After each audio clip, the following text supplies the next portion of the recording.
Toplumun yapı taşı anne, baba ve çocuklardan oluşan ailedir.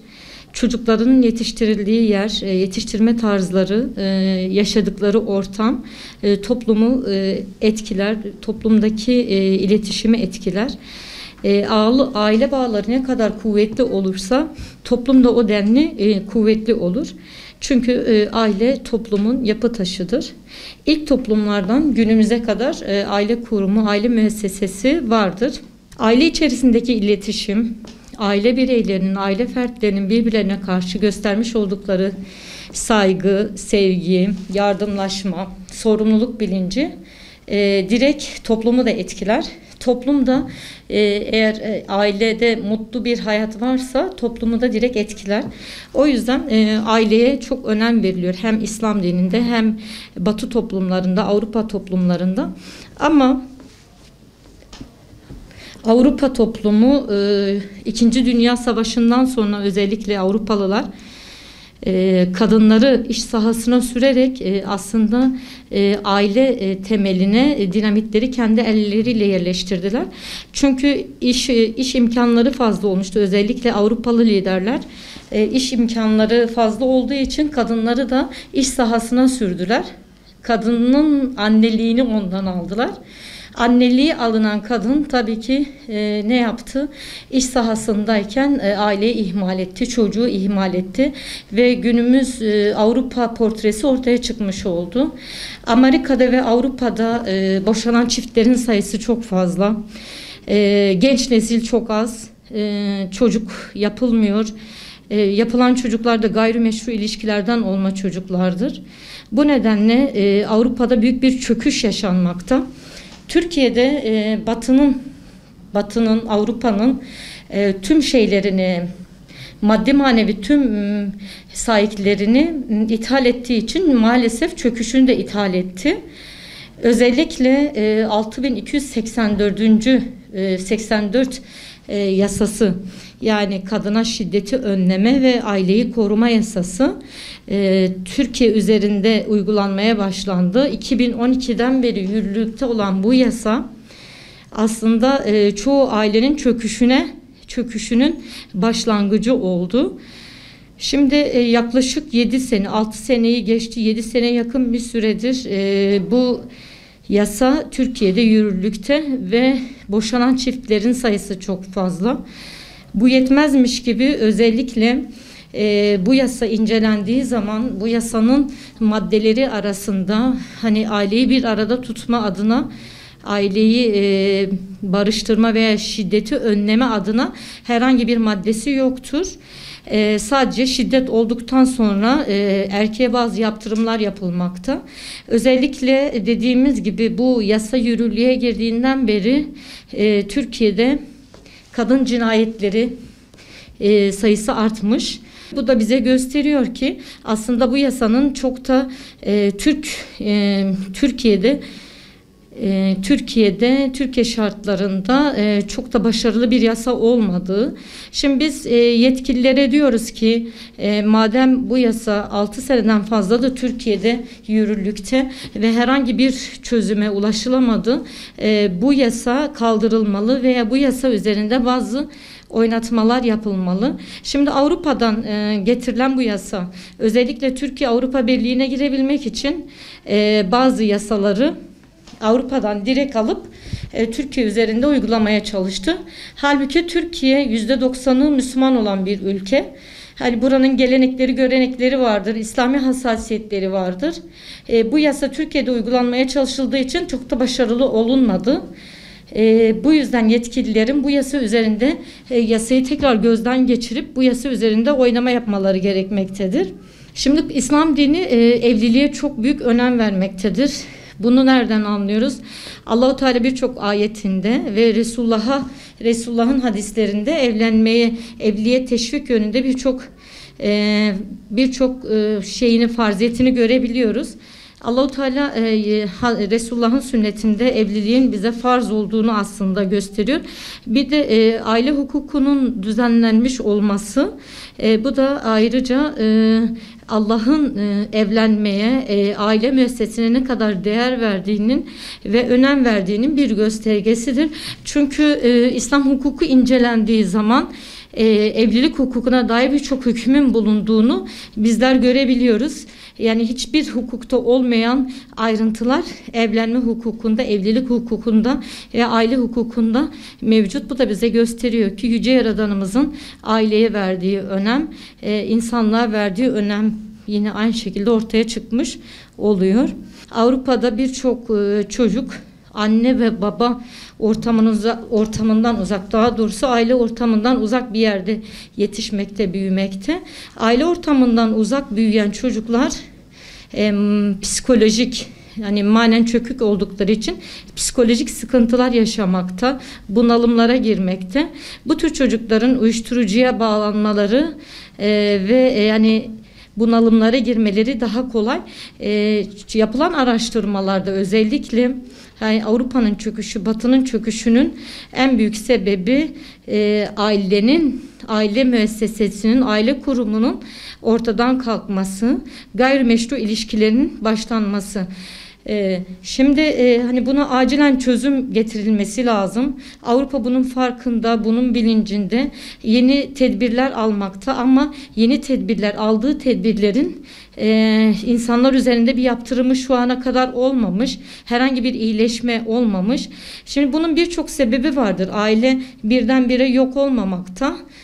Aileyi yıkan, ailenin çöküşüne sebep olan bir takım sebepler vardır.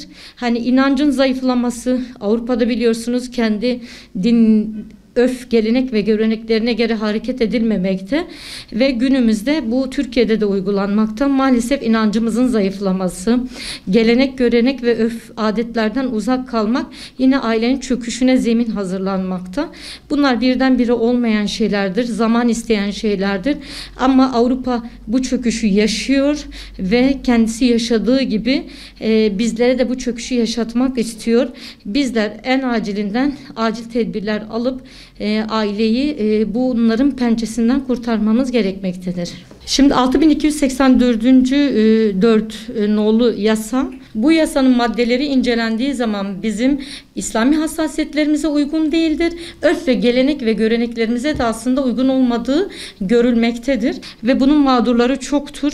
Bu mağdurlar sadece kendileri değildir. Eşleri cezalandırılıyor, çocukları cezalandırılıyor. Çocuklar öyle bir anne babanın olmadığı bir ortamda ve düşünün aile reisinin olmadığı bir ortamda yetişiyorlar. Ne kadar sağlıklı olduklarını siz bir düşünün. Bu kadar mağduriyetlerin olması, bu kadar seslerin artık gür bir şekilde çıkması aslında yani bu yasanın derhal iptaline veya bu cezaların derhal iptaline aslında zemin hazırlıyor. Ama 3 maymunu oynayan bir hükümet var. Siyasi parti liderleri var. Yani bu konuda bazı STK'ların girişimleri var. Onun haricinde ciddi bir adım atılmamış. Mağdur olanlar zaten mağduriyetleri devam ediyor. Ama bunu unutmasınlar ki bu mağduriyetlere herhangi bir çözüm getirmedikleri takdirde bu çığlıklar daha gür bir şekilde çıkacak ve onları apansız yakalayacaktır. Aile kurumu bir toplumu geçmişi ve geleceğe dair olan beklentileriyle ayakta tutan önemli kurumlardan bir tanesidir. Bizler biliyoruz ki aile mefhumunun varlığı bir toplumun geleceğe dair olan beklentilerini artırır. Bir ailenin olması toplumda geleceğin olacağını gösterir. Aile de nasıl ayakta kalır sorusuyla bizler şunu söyleyebiliriz. Aile kendi içerisinde yaşayan bireylerin birbirlerine karşı olan hak ve hukuklarına riayet etmeleri, aynı zamanda saygı ve sevgi çerçevesi içerisinde birbirlerine kenetlenmeleriyle ayakta kalır. Bizler biliyoruz ki eğer bir aile içerisinde bireylerinin hak ve hukukları eğer riayet edilmiyorsa, hele ki bu eğer kadınsa, bu toplum cahiliye devrini yaşamakta ve cahiliye devrini yaşamakla beraber ailesi çöküntü altında olmaktadır. Aile olarak çöküntü yaşayan bir toplumdan maalesef ki geleceğe dair olan beklentileri de yıkılmış durumda olur. Bizler kadına yapılan şiddetin insanlığa yapılmış en büyük şiddet olarak kabul ediyoruz ve şunu ilave ediyoruz.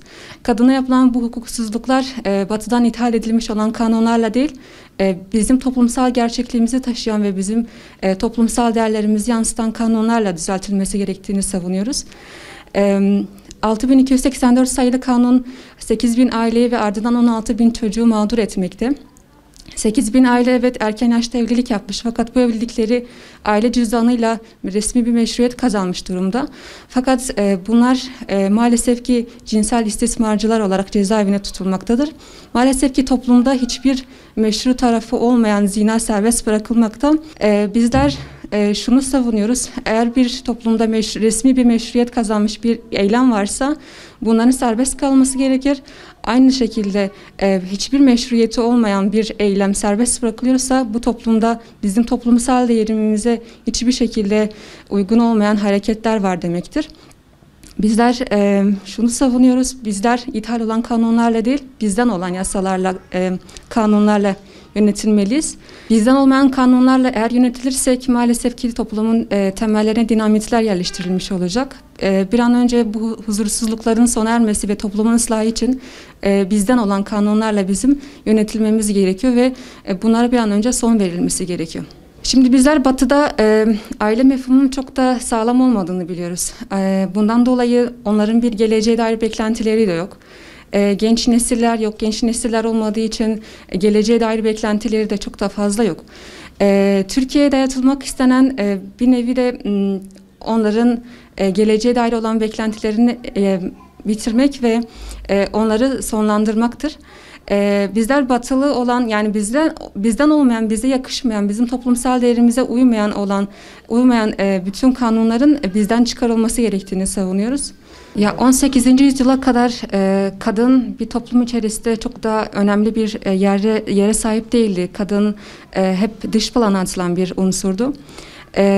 Yani yapılan bazı reform hareketleriyle beraber kadına kadınlığından vurarak bazı demler vurulmaya çalışıldı. Evet bugüne kadar Batı'da sağlam bir aile temelleri kurulmuş değil. Batı bunun farkında olduğu için aile temellerinin sağlam olduğu bölgelere savaş açmış durumda. İstanbul Sözleşmesi ile gelen feminist hareketler kadını kadınlığından çıkarıp aileyi dağıtmayı hedef almıştır. Bizler bu anlaşmalarla bizim gerçekliğimiz olmayan bu antlaşmaların bir toplumu dağıtacağını, aileyi dağıtacağını savunuyoruz ve Batı da zaten bu amaçla bu tarz sözleşmeleri aramıza koymaya çalışmakta. Batı'nın tamamıyla amacı bizi dağıtmaya çalışmak, aileyi yok etmeye çalışmaktır. Ailenin yok olması tehlikesiyle karşı karşıyayız bizler. Bunun yok olmaması için tekrardan değer kazanabilmesi için neler yapabiliriz sorusuyla şunlara cevap verebiliriz. Şimdi her toplumun kendine dair değerleri vardır. Asla vazgeçilmez unsurları vardır. Bizler toplum olarak bunlara yapışmalıyız. Evlilik toplumun olmazsa olmazı bir gerçekliktir. Bu gerçekliğe sımsıkı sarılmalı. Sevgi ve saygı çerçevesi birbirlerinin hak ve hukuklarına riayet edecek şekilde önem vermeli ve bu konuda aile koruma adına her türlü fedakarlığı göstermeliyiz. Bu sadece bireye dayalı bir cesaret ve bireye dayalı bir fedakarlık değil. Aynı zamanda bununla beraber hükümet de bu konuda bireye destek vermelidir. Hükümet işte aile koruma adına her türlü çalışmaya her türlü şekilde öncülük etmeli ve bu anlamda aile desteklenmelidir. 6284 sayılı kanun aynı zamanda İstanbul Sözleşmesi ile beraber maalesef ki aile birleştirmeye çalışılırken bu kanunlar tamamen dağıtmaya yönelik olan kanunlardır. Bizler hükümet başta olmak üzere bu tarz adımlara öncülük etmeleri gerekiyor. Aileyi yıpratan, onları dağıtan kanunlar değil, onu birleştiren, onları bir araya tutmaya çalışan kanunların bize verilmesi gerekiyor. Batı'dan alınan kanunlar toplumu birleştiren kanunlar değildir. Tam tersine onu dağıtan, yozlaştıran kanunlardır.